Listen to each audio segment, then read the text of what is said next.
Eu estava sentada na varanda da minha casa quando meu filho me ligou e disse que precisava conversar comigo urgentemente sobre o meu futuro. Naquele momento, eu ainda não sabia que aquela conversa mudaria completamente a forma como ele me enxergava. Meu nome é Helena, tenho 57 anos e durante muito tempo deixei meu filho acreditar em uma versão de mim que não era completa.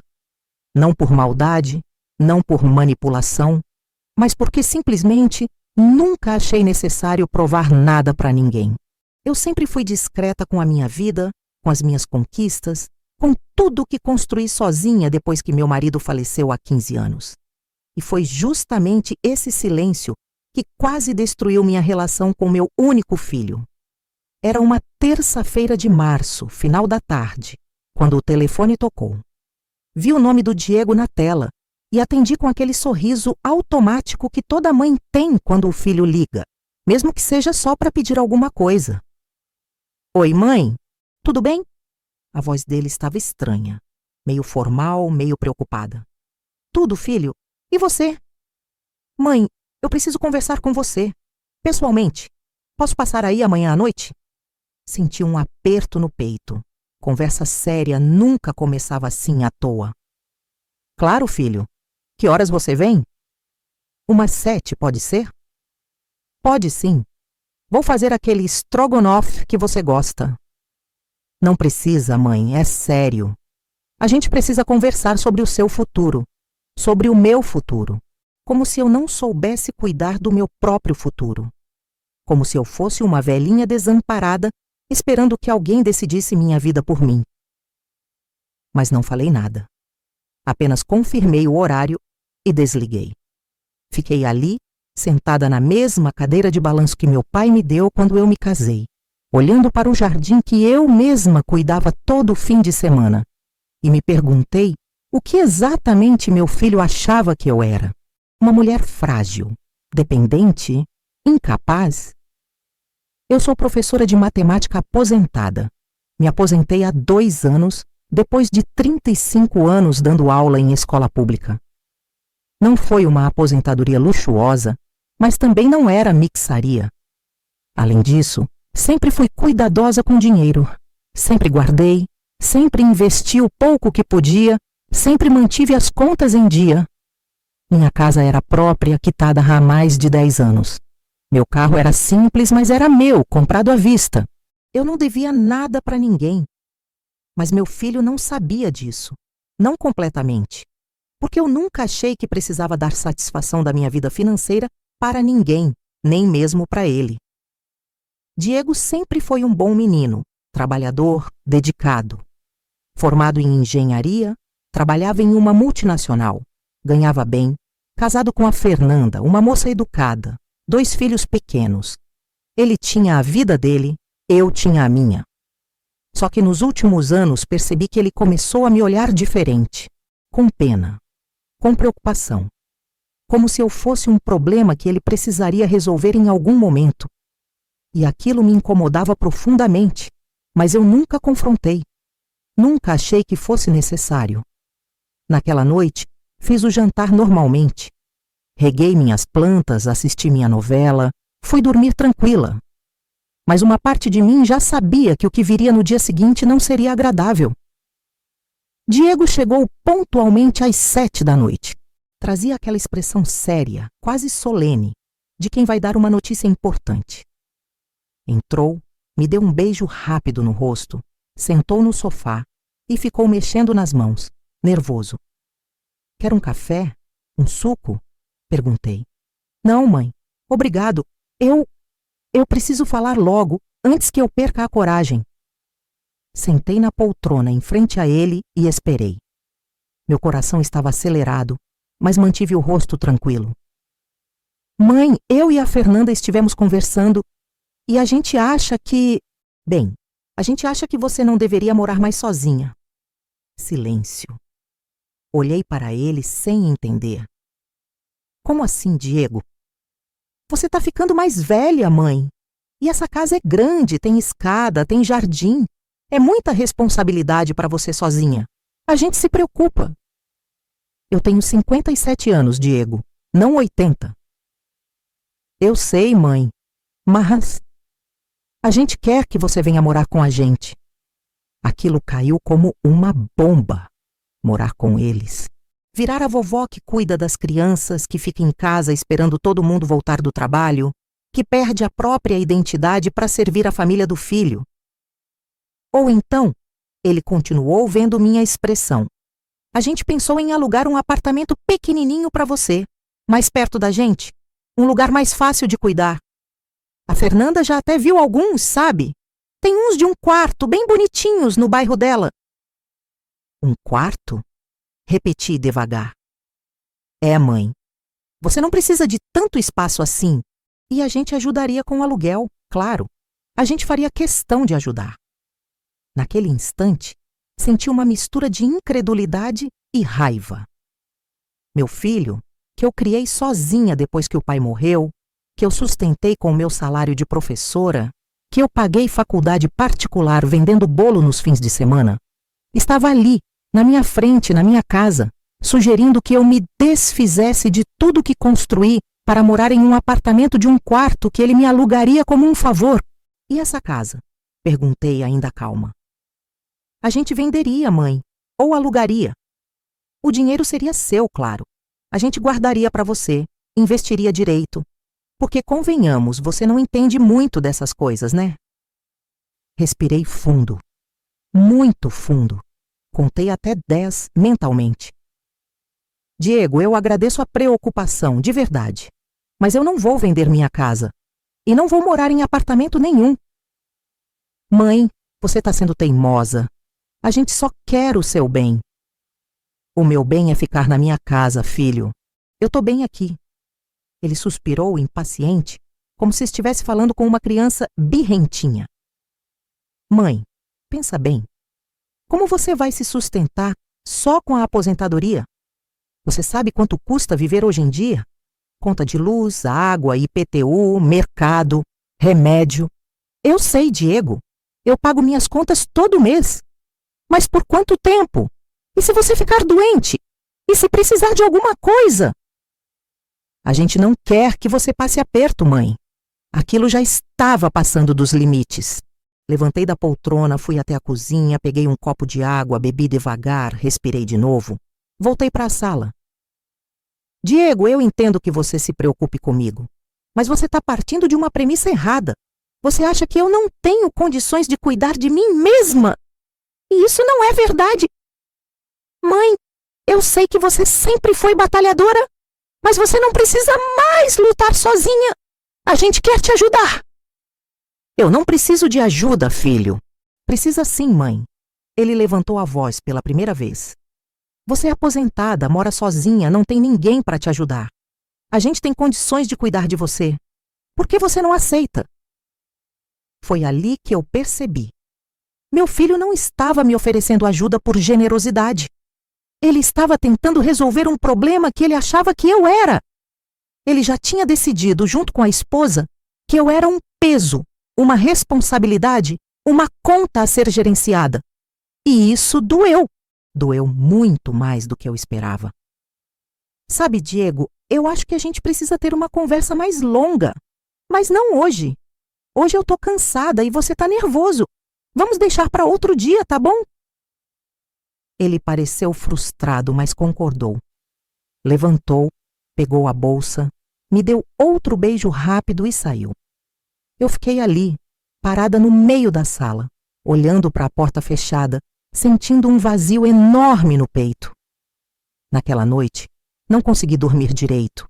Fiquei pensando em tudo, em como eu tinha falhado em me comunicar com meu próprio filho, em como eu deixei que ele criasse uma imagem de mim que não correspondia à realidade, e em como, agora, eu precisaria desconstruir essa imagem. Nos dias seguintes, Diego voltou a insistir. Ligava, mandava mensagem, marcava de vir jantar só para voltar ao assunto.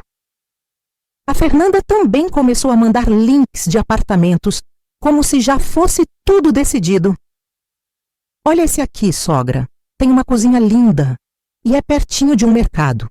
Olha esse outro. Tem até uma varandinha. Você poderia colocar suas plantinhas lá. Eu agradecia educadamente, e mudava de assunto. Mas a pressão estava aumentando, até que, em um domingo, eles apareceram aqui sem avisar. Diego, Fernanda e as crianças. Disseram que queriam almoçar comigo, mas eu sabia que o assunto voltaria à tona. E voltou. Logo depois do almoço, enquanto as crianças brincavam no quintal, Diego recomeçou. Mãe, a gente precisa definir isso. A gente já achou um apartamento perfeito para você. É do lado da nossa casa. Dá para você ir a pé. Tem elevador, tem porteiro. É seguro. Diego, eu já disse que não vou sair daqui. Mas por quê? Ele estava exasperado. Por que você é tão teimosa? A gente está tentando te ajudar e você fica nessa recusa sem sentido. Foi quando a Fernanda entrou na conversa, com aquele tom condescendente que sempre me irritou. Dona Helena, a senhora precisa pensar no futuro. A senhora não é mais nova. E se cair? E se passar mal? Quem vai socorrer a senhora aqui, sozinha nessa casa enorme? Eu tenho vizinhos, tenho amigas, tenho telefone, tenho cabeça. Mas isso não é suficiente, sogra. A senhora precisa de alguém por perto. E nós estamos oferecendo isso. É uma oportunidade. Oportunidade. Como se eles estivessem me fazendo um favor. Como se eu devesse ficar grata por eles quererem me enfiar em um apartamento minúsculo e controlar minha vida. Fernanda, eu agradeço a preocupação, mas a decisão é minha. E eu decidi ficar na minha casa. Diego bateu a mão na mesa, meio assustando a todos. Mãe, chega! A senhora não tem condição de bancar essa casa sozinha. A senhora acha que eu não sei que a senhora vive no aperto? Que a senhora passa o mês inteiro contando centavo? Quem disse isso para você? Perguntei devagar. Ninguém precisa dizer, mãe. É óbvio. A senhora é aposentada. Ganha quanto? 2.000? 3.000 por mês? Como é que a senhora vai pagar todas as contas com isso? Diego, você não sabe quanto eu ganho. E não sabe como eu organizo minha vida. Então me conta, mãe. Me explica como a senhora consegue se virar. E foi ali, naquele momento de raiva e frustração, que eu decidi que era hora de abrir o jogo. Não porque eu devia satisfação, mas porque eu não ia mais permitir que meu filho me tratasse como uma incapaz. Tá bom, Diego, vamos conversar. Mas vamos conversar direito, com papel, caneta e transparência. Levantei, fui até o meu quarto, abri a gaveta da escrivaninha e peguei uma pasta. Voltei para a sala e coloquei tudo em cima da mesa. Extratos bancários, comprovantes de investimento, escritura da casa, documentação do carro, tudo. Isso aqui, disse apontando para os papéis, é a minha vida financeira. Já que você acha que tem o direito de opinar sobre ela, então vamos olhar juntos. Diego e Fernanda se entreolharam, confusos. Eu abri o primeiro extrato. Essa é a minha conta corrente. Como você pode ver, tenho R$ 23.000 parados aqui. É a minha reserva de emergência. Os olhos dele arregalaram. 23.000? Como? Calma. Não terminei. Esse aqui, mostrei outro papel, é o extrato da minha poupança. R$ 68.000, guardados ao longo de anos. Todo mês eu guardava uma parte do meu salário, mesmo quando era apertado. Fernanda estava boquiaberta. Diego pálido. E esses aqui, continuei, são os meus investimentos. Tenho CDB, tenho Tesouro Direto, tenho fundos. No total são R$ 240.000 aplicados. Mãe, Diego tentou falar, mas eu não deixei. Espera, não acabou. Essa casa aqui, peguei a escritura, vale, segundo a última avaliação que eu fiz, cerca de R$ 450.000. Tá quitada, é minha. E esse carro, apontei pela janela para o meu Fiat Uno vermelho, também é meu, quitado. Vale uns 20.000. Fiz uma pausa. Olhei bem nos olhos do meu filho e terminei. Somando tudo, Diego, eu tenho um patrimônio de mais de R$ 700.000, sem contar a minha aposentadoria, que são R$ 4.200 por mês. Então, filho, me explica uma coisa. Por que exatamente você acha que eu não tenho condições de cuidar da minha própria vida? O silêncio que se seguiu foi absoluto. Diego estava petrificado. Fernanda sem reação. Eu continuei, porque agora que tinha começado, precisava terminar. Você sabe como eu consegui isso, Diego? Trabalhando, poupando, investindo, abrindo mão de viagens, de roupas novas, de restaurantes caros. Quando você era pequeno, eu vendia bolo todo fim de semana para pagar a sua escola particular. Fazia doce de leite para vender para as vizinhas. Dava aula particular de matemática à noite. E tudo que eu ganhava, eu dividia em 3 partes. Uma para as contas, uma para você e uma para investir. Mãe, eu não sabia. A voz dele estava embargada. Eu sei que você não sabia, porque eu nunca contei. Nunca achei necessário. Mas agora você está aqui, querendo me tirar da minha casa, me enfiar em um apartamento de um quarto, me tratar como uma coitada que precisa ser sustentada. E eu não vou aceitar isso. Fernanda se levantou, sem graça. Dona Helena, a gente não sabia. A gente só queria ajudar. Eu sei, Fernanda, mas ajuda não é assumir controle da vida de alguém sem perguntar se a pessoa precisa ou quer. Ajuda é respeitar as escolhas de quem você ama. Diego estava com os olhos cheios de lágrimas. Levantou, veio até mim e me abraçou forte. Desculpa, mãe. Eu fui um idiota. Eu achei que você não conseguia se virar sozinha. Eu quis te proteger, mas acabei te desrespeitando. Abracei meu filho de volta, sentindo o peito apertado, porque eu sabia que aquilo não era maldade. Era ignorância. Era subestimação. Era ele replicando um padrão machista e idadista que a sociedade ensina, de que mulheres mais velhas são frágeis, dependentes, incapazes. Diego, eu sei que você me ama, e eu te amo também. Mas amor não é controle. Amor não é decidir pela outra pessoa. Amor é confiar, é respeitar, é reconhecer que a outra pessoa é capaz de cuidar de si mesma. Eles ficaram mais um tempo, envergonhados, sem saber o que dizer. As crianças voltaram do quintal, alheias a tudo. E Fernanda disse que precisavam ir. Diego me abraçou de novo antes de sair. E eu vi nos olhos dele algo que não via há muito tempo: respeito. Depois que eles foram embora, sentei de novo na varanda, olhando para o jardim que eu mesma cuidava, para a casa que eu mesma quitei, para a vida que eu mesma construí. E pela primeira vez em semanas, senti paz. Mas a história não termina aí, porque o que aconteceu depois daquela conversa mudou completamente minha relação com meu filho e com a minha nora. Isso já aconteceu com você? Conta nos comentários. Nos dias seguintes, Diego ligou algumas vezes. No começo, as conversas eram curtas, meio formais, como se ele ainda estivesse processando tudo. Mas aos poucos, ele começou a fazer perguntas. Perguntas que ele nunca tinha feito antes. Mãe, como você aprendeu a investir? Mãe, você acha que eu deveria guardar mais dinheiro? Mãe, você poderia me ensinar a fazer um planejamento financeiro? Eu respondia com paciência, feliz por ele estar finalmente me vendo como alguém que tinha algo a ensinar e não apenas como alguém que precisava de ajuda. E foi durante uma dessas conversas que ele me contou algo que me surpreendeu. Mãe, eu e a Fernanda estamos com dificuldades financeiras. Aquilo me pegou de surpresa. Diego ganhava bem. Fernanda também trabalhava. Eles moravam em uma casa bonita, em um bairro bom. Tinham 2 carros. Viajavam todo o ano. Onde estava o problema? Como assim, filho? A gente gasta demais. A Fernanda gosta de comprar coisas para a casa, para as crianças. Eu também gosto de ter conforto. E a gente nunca parou para olhar para onde o dinheiro estava indo.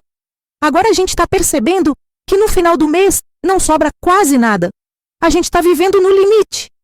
Respirei fundo, porque agora entendia por que eles tinham tanta pressa em me tirar da minha casa. Não era só preocupação. Era também uma forma de resolver os próprios problemas financeiros. Vender minha casa, ficar com o dinheiro, me colocar em um lugar pequeno e barato. Seria conveniente para eles. Diego, eu vou te dar um conselho. E você não precisa seguir, mas eu espero que você pelo menos ouça. Pode falar, mãe. Para de tentar parecer rico. Para de gastar com coisas que não são prioridade. Faz um orçamento. Anota tudo que entra e tudo que sai. E começa a guardar dinheiro, nem que seja pouco, mas guarda. Porque o dia que você realmente precisar, se você não tiver reserva, você vai sofrer. Ele ficou em silêncio por um tempo. A senhora tem razão, mãe. A gente vive de aparências. E isso está nos matando. Então muda, filho. Nunca é tarde.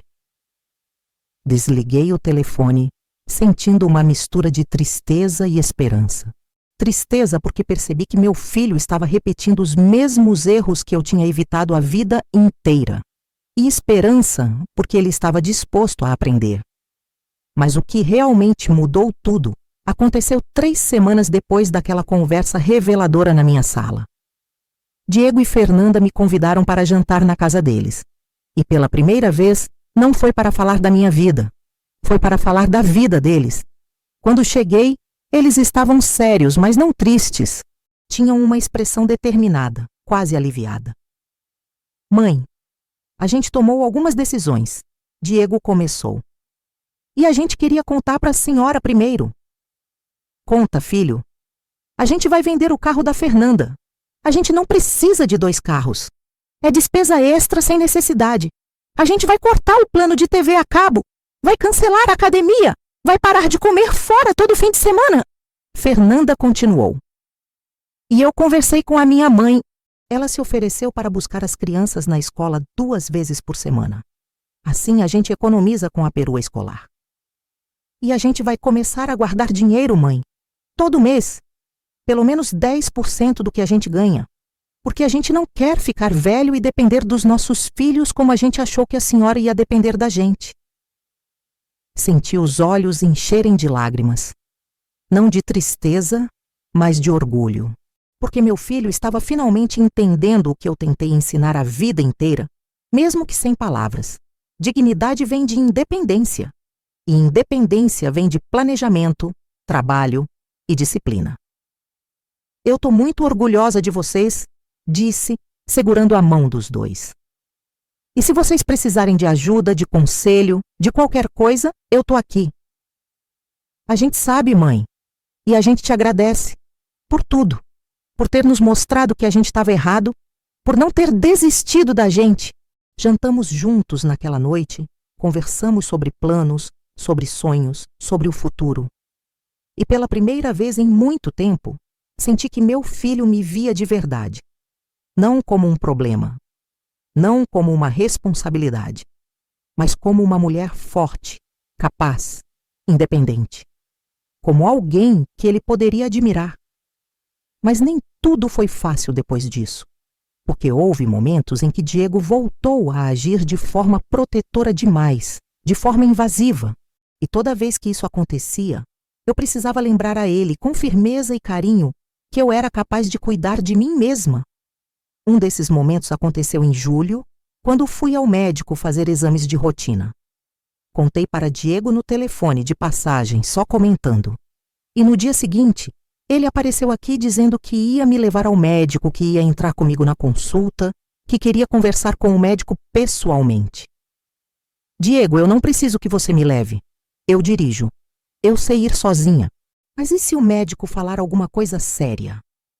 Você vai querer alguém com você. Se o médico falar alguma coisa séria, eu vou lidar com isso. E se eu quiser companhia, eu te chamo. Mas a decisão é minha. Ele ficou frustrado, mas respeitou. E quando voltei da consulta, liguei para ele e contei os resultados. Tudo normal. Saúde em dia.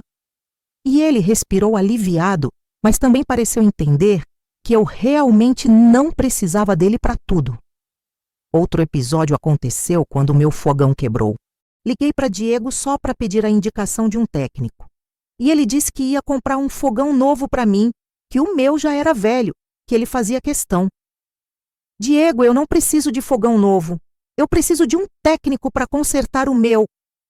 Mas, mãe, um fogão novo não é tão caro assim. Eu posso pagar? eu sei que você pode, mas eu também posso. E eu não preciso de fogão novo. O meu funciona bem, só precisa de um conserto. Ele insistiu, mas eu fui firme. E no final consegui o telefone do técnico e consertei meu fogão por R$ 200.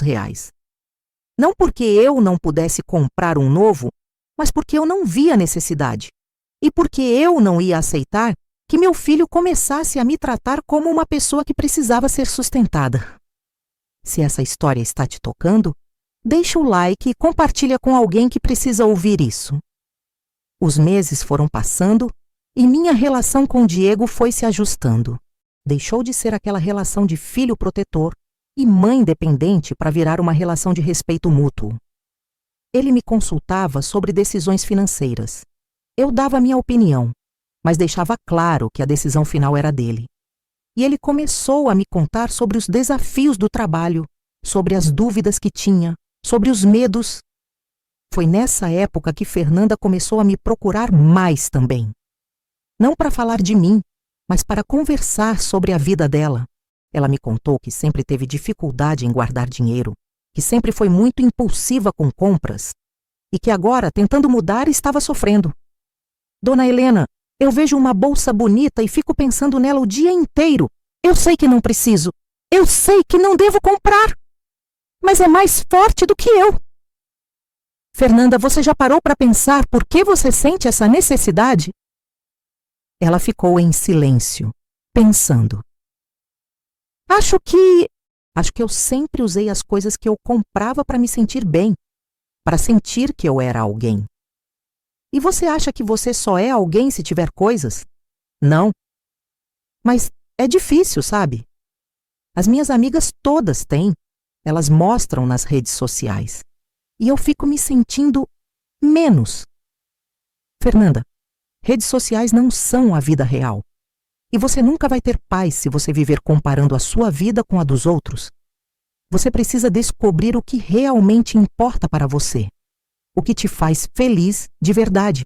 Ela começou a chorar ali na minha cozinha enquanto a gente tomava café.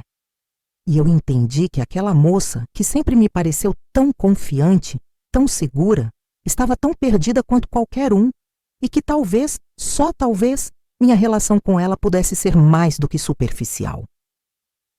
Eu queria ser mais como a senhora, Dona Helena. A senhora não liga para o que os outros pensam. A senhora vive do jeito que a senhora quer. Fernanda, eu ligo sim para o que os outros pensam. Eu só aprendi a não deixar que isso defina quem eu sou. Eu escolho o que importa.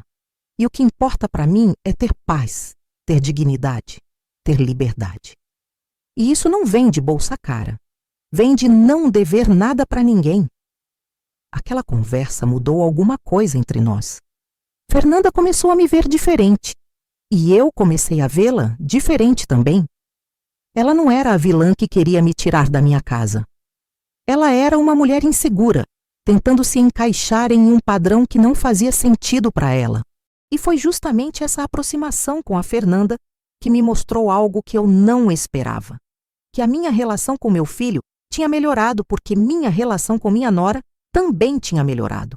Porque Fernanda começou a me incluir mais na vida delas. Me chamava para almoçar. Pedia minha opinião sobre coisas da casa.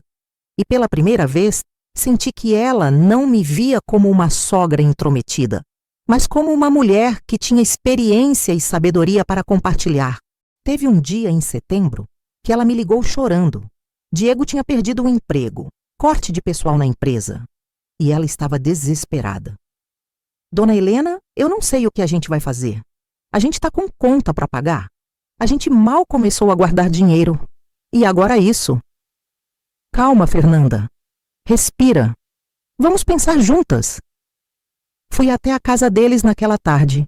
Diego estava arrasado, sentado no sofá, olhando para o nada. Me sentei ao lado dele. Filho, eu sei que parece o fim do mundo agora, mas não é. Você tem experiência, você tem qualificação, você vai arrumar outro emprego. E se eu demorar, mãe? A gente não tem reserva suficiente. Quanto tempo vocês conseguem se manter com o dinheiro que têm? Fernanda pegou um caderno, fez as contas rapidamente. Uns 3 meses no máximo.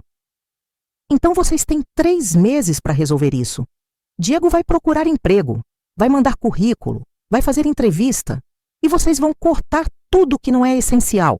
Tudo mesmo. Mas e se não der tempo, mãe? Foi ali que eu tive que tomar uma decisão. Uma decisão difícil, que ia contra tudo que eu sempre defendi sobre independência e limites. Mas era meu filho, e ele estava precisando. Se não der tempo, Diego, eu te empresto o dinheiro. Não te dou. Empresto. E você me paga de volta quando puder. Com juros simbólicos, só para você aprender que dinheiro tem valor.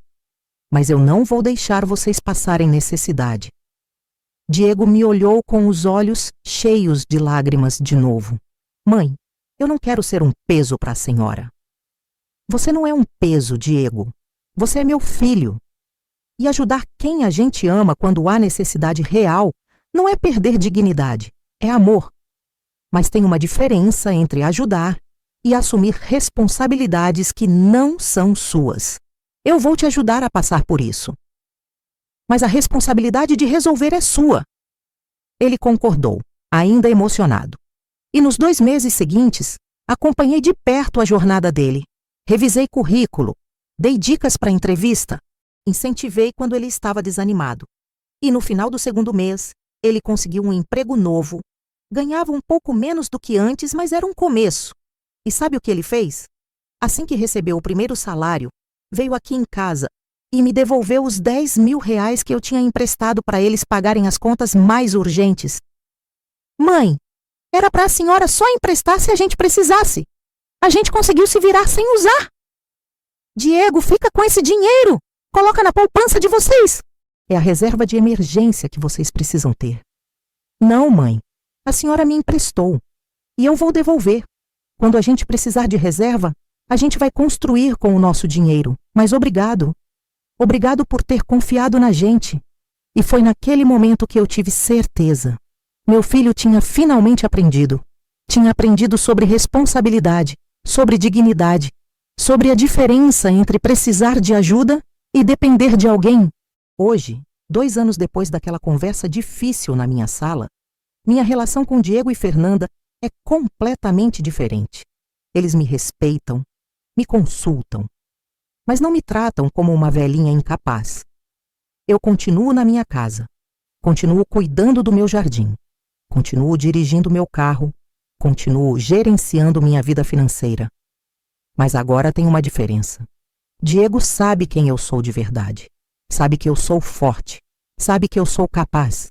E sabe que, quando ele precisar de conselho, de apoio, de orientação, eu vou estar aqui. Não como uma mãe desesperada por atenção, mas como uma mulher que construiu uma vida digna e que tem orgulho disso. E tem outra coisa. Eu aprendi que silêncio nem sempre é humildade. Às vezes, silêncio é omissão. E que se eu quero ser respeitada, eu preciso mostrar quem eu sou. Não por vaidade, mas por justiça comigo mesma. Porque eu passei a vida inteira construindo algo. E eu tenho o direito de me orgulhar disso. Eu tenho o direito de ser reconhecida por isso. E eu tenho o direito de exigir que as pessoas me vejam como eu realmente sou, e não como elas imaginam que eu seja. Semana passada, Diego me ligou e disse que estava pensando em fazer um investimento. Queria minha opinião. Expliquei para ele os riscos, as vantagens, as opções. E no final ele disse: Mãe, eu tenho muito orgulho da senhora. A senhora é a mulher mais inteligente e mais forte que eu conheço. E eu sinto vergonha de ter demorado tanto tempo para perceber isso. Diego, o importante não é o tempo que demorou, é o fato de você ter percebido. Muita gente passa a vida inteira sem enxergar quem tem do lado. Eu sei, mãe, e eu prometo que nunca mais vou subestimar a senhora. Nem a senhora, nem nenhuma mulher. Porque eu aprendi que idade não define capacidade. E que ser mãe não significa ser frágil. Desliguei o telefone com o coração quentinho. Porque no final das contas, era disso que eu precisava.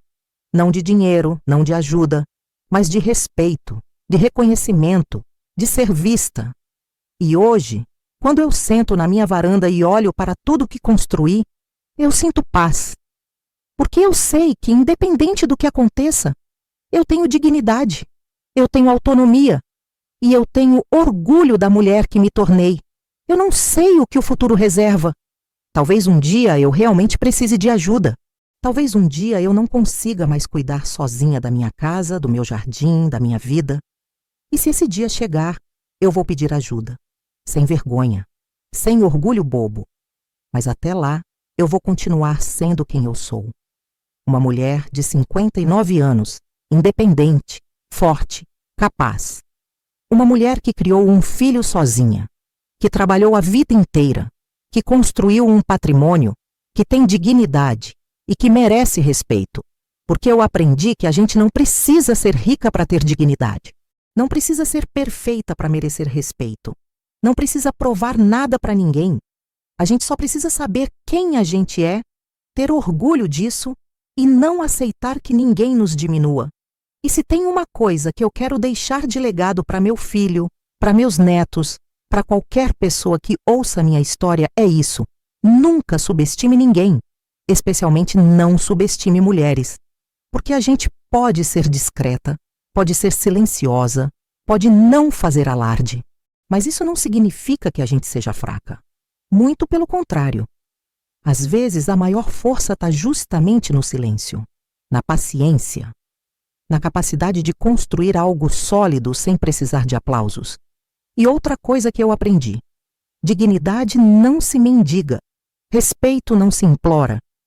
A gente conquista isso mostrando quem a gente é, colocando limites, dizendo não quando é necessário e exigindo ser tratado com a consideração que a gente merece. Meu filho achava que eu dependia dele. Achava que eu era uma velhinha desamparada, esperando que alguém resolvesse minha vida. E quando ele descobriu a verdade, quando ele viu que eu tinha mais estrutura do que ele imaginava, mais planejamento, mais controle, ele ficou chocado. Mas também ficou orgulhoso. E é isso que importa. Porque no final, o que a gente quer não é ser admirado por ter dinheiro ou por ter sucesso. O que a gente quer é ser respeitado por quem a gente é, por tudo que a gente construiu, por todas as escolhas que a gente fez e por toda a dignidade que a gente manteve, mesmo nos momentos difíceis. Hoje eu sei que meu filho me respeita, que ele me vê de verdade e que ele aprendeu lições importantes sobre vida, sobre dinheiro, sobre responsabilidade. Lições que ele vai passar para os filhos dele e que vão fazer dele um homem melhor. E se você que está me ouvindo agora se identificou com essa história, se você também já foi subestimado, se você também já foi tratado como se fosse incapaz, eu quero te dizer uma coisa. Você é mais forte do que você imagina. Você é mais capaz do que as pessoas pensam. E você merece respeito, sempre. Não aceite ser diminuído. Não aceite que decidam sua vida por você. Não aceite que te tratem como um problema a ser resolvido. Porque você não é um problema. Você é uma pessoa, com história, com conquistas, com dignidade. E se for preciso, como eu fiz, mostre isso. Coloque na mesa. Deixe claro. Porque às vezes as pessoas só vão te respeitar quando elas souberem quem você realmente é. E não há vergonha nenhuma em mostrar isso. Eu tenho orgulho de quem eu sou. Tenho orgulho da vida que construí. Tenho orgulho de ter criado meu filho sozinha, de ter trabalhado honestamente, de ter guardado dinheiro, de ter feito escolhas certas, mesmo quando eram difíceis. E tenho orgulho de ter tido coragem de colocar limites, de exigir respeito, de não aceitar ser tratada como menos do que eu sou. E se essa história tocou o seu coração, se você se viu em algum momento dela, compartilhe. Compartilhe para que mais pessoas entendam que dignidade não tem idade, que capacidade não tem gênero e que respeito é um direito de todos nós. Comenta de que cidade você está assistindo e se quiser mais histórias assim, se inscreve no canal e ativa o sininho, porque histórias como essa precisam ser contadas, precisam ser ouvidas, para que ninguém mais seja subestimado, para que ninguém mais seja tratado como incapaz só por ser mais velho, ou por ser mulher, ou por ser discreto. A gente merece mais. A gente merece respeito. A gente merece ser visto E a gente tem o direito de exigir isso, sem medo, sem culpa, sem vergonha. Eu aprendi isso tarde, mas aprendi. E hoje eu vivo com a certeza de que nunca mais vou deixar que ninguém me diminua. Nunca mais vou aceitar ser tratada como um peso. Nunca mais vou silenciar sobre quem eu sou e o que eu conquistei, porque eu sou Helena, 59 anos, professora aposentada, mãe, e uma mulher que construiu uma vida digna com as próprias mãos. E isso ninguém pode tirar de mim. Verificação de coerência. Quantidade de caracteres: 27.528 caracteres. Atenção, o roteiro ficou abaixo dos 40.000 caracteres estabelecidos inicialmente. Será necessário expandir. Vou continuar o roteiro para atingir o mínimo de 40.000 caracteres. Mas tem uma coisa que eu ainda não contei. Uma coisa que aconteceu há poucos meses e que mostrou mais uma vez que a vida sempre nos testa. Sempre nos coloca em situações onde precisamos escolher entre ceder ou manter nossa dignidade. Foi em dezembro do ano passado, véspera de Natal. Diego me ligou, a voz preocupada, quase desesperada. Mãe, eu preciso de um favor grande. Meu coração apertou, porque eu sabia que quando ele começava assim, era algo sério. Fala, filho. A empresa está com problemas. Eles vão atrasar os salários de dezembro. Vão pagar só depois do Natal. E a gente comprou os presentes das crianças, comprou a ceia, e agora a gente está sem dinheiro para pagar o cartão. Respirei fundo. Quanto você precisa? 5.000, mãe. Eu sei que é muito, mas eu te pago em janeiro assim que o salário cair. Eu prometo. 5.000 reais. Não era pouco, mas também não era o fim do mundo para mim. Eu podia emprestar. A questão não era essa. A questão era outra. Será que estava certo? Porque veja bem, Diego e Fernanda tinham começado a guardar dinheiro. Tinham começado a fazer reserva de emergência. Mas quando eu perguntei, descobri que eles tinham usado essa reserva para fazer uma viagem de férias em julho. Uma viagem que eles disseram que mereciam, que precisavam. E agora, em dezembro, estavam sem dinheiro porque tinham gasto a reserva em algo que não era prioridade. E vinham pedir para mim, de novo. Diego, me explica uma coisa. Você não tinha começado a guardar dinheiro? Silêncio do outro lado da linha. Tinha, mãe, mas a gente usou. Para quê? Para viajar. Para o Nordeste. Foi em julho. A gente achou que merecia. E agora? Agora a gente está arrependido, mãe. A gente sabe que errou. Mas, por favor, a gente precisa dessa ajuda. É Natal. As crianças estão esperando os presentes. E foi ali que eu precisei tomar uma decisão difícil. Talvez a decisão mais difícil que eu já tomei como mãe, porque eu tinha o dinheiro, eu podia ajudar. Mas eu sabia que se eu ajudasse naquele momento, eu estaria ensinando a lição errada. Diego, eu não vou te emprestar o dinheiro. Mãe, por favor. Calma, me deixa terminar. Eu não vou te emprestar o dinheiro porque vocês precisam aprender que decisões têm consequências. Vocês usaram a reserva de emergência para uma viagem que não era necessária. E agora, quando surgiu uma emergência de verdade, vocês não têm dinheiro e querem que eu resolva o problema de vocês. Mas, mãe, é Natal. Eu sei, filho. E exatamente por isso é importante que você aprenda agora. Porque se eu te emprestar esse dinheiro, você vai continuar achando que pode gastar à toa, que sempre vai ter alguém para te salvar. E não é assim que a vida funciona. Ele ficou em silêncio. Eu continuei, com o coração partido, mas firme. Diego, você e a Fernanda vão ter que conversar com as crianças. Vão ter que explicar que o Natal esse ano vai ser mais simples. Vão ter que devolver alguns presentes, se for o caso. Vão ter que parcelar o cartão e pagar juros.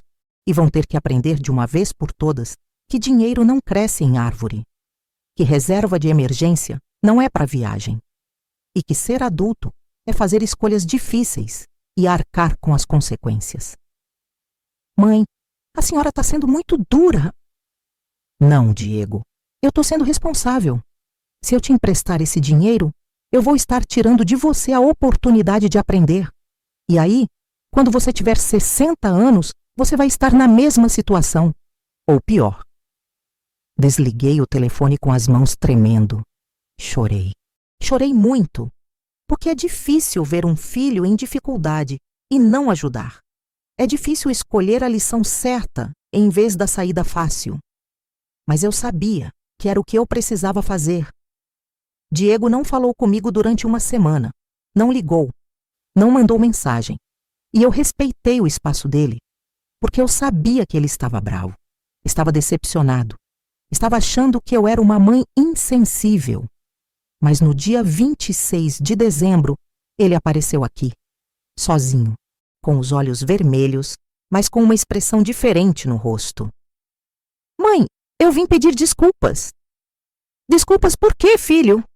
Por ter te ligado esperando que você resolvesse meu problema.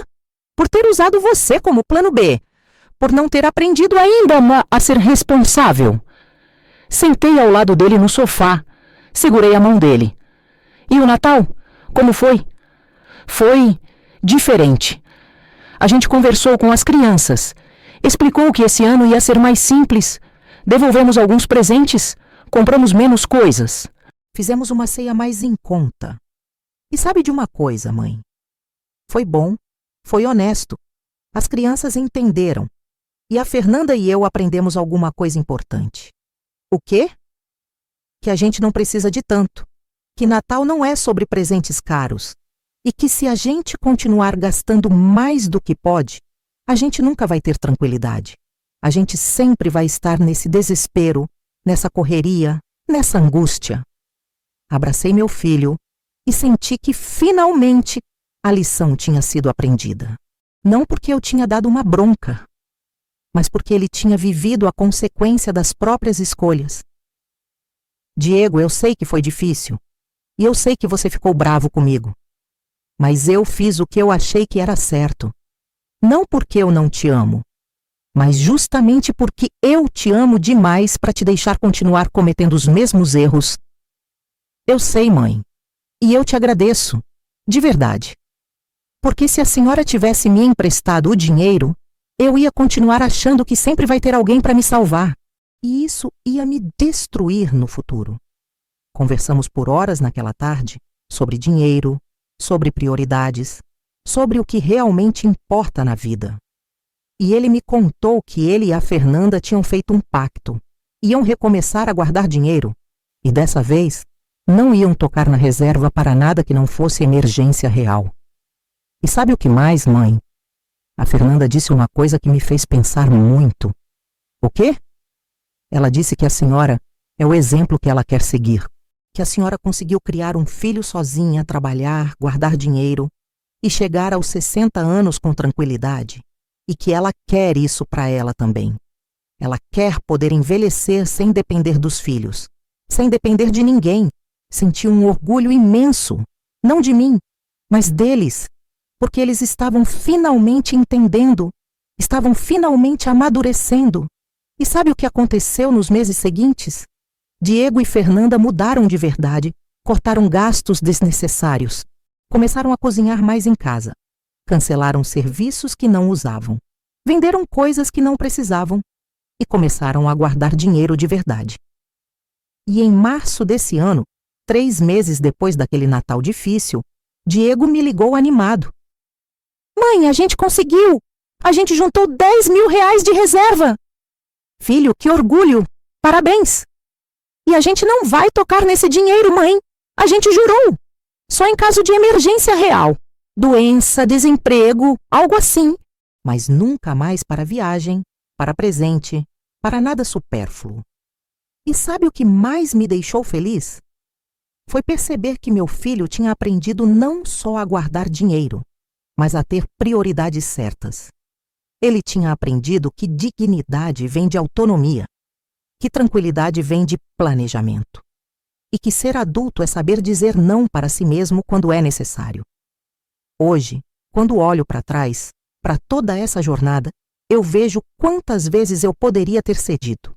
Quantas vezes eu poderia ter aceitado sair da minha casa, morar em um apartamento pequeno, deixar que meu filho controlasse minha vida. Quantas vezes eu poderia ter emprestado dinheiro só para evitar conflito, só para ser a mãe boazinha. Mas eu não fiz isso. Eu escolhi a dignidade. Eu escolhi o respeito. Eu escolhi ensinar, mesmo quando era mais difícil do que simplesmente resolver. E hoje eu tenho certeza de que fiz as escolhas certas, porque meu filho me respeita. Minha nora me admira. Meus netos me veem como uma avó forte, independente. E eu me vejo no espelho e reconheço a mulher que eu sempre quis ser.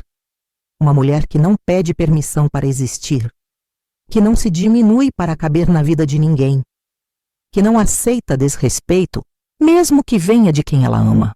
Uma mulher que sabe o próprio valor e que exige que os outros também saibam.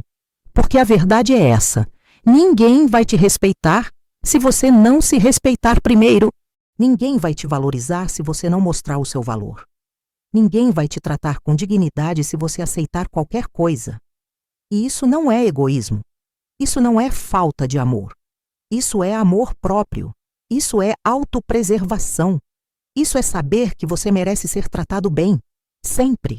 Então, se você está me ouvindo agora e se reconheceu em algum momento dessa história, se você também já foi subestimado, já foi tratado como se fosse um fardo, já teve sua capacidade questionada, eu quero te dizer: levanta as prebas na cabeça. Mostra quem você é. Coloca os pontos nos is. Exige respeito, porque você não é menos capaz por ser mais velho. Você não é menos inteligente por ser mulher. Você não é menos importante por ser discreto. Você é exatamente quem você construiu ser ao longo da vida. E isso tem valor, muito valor.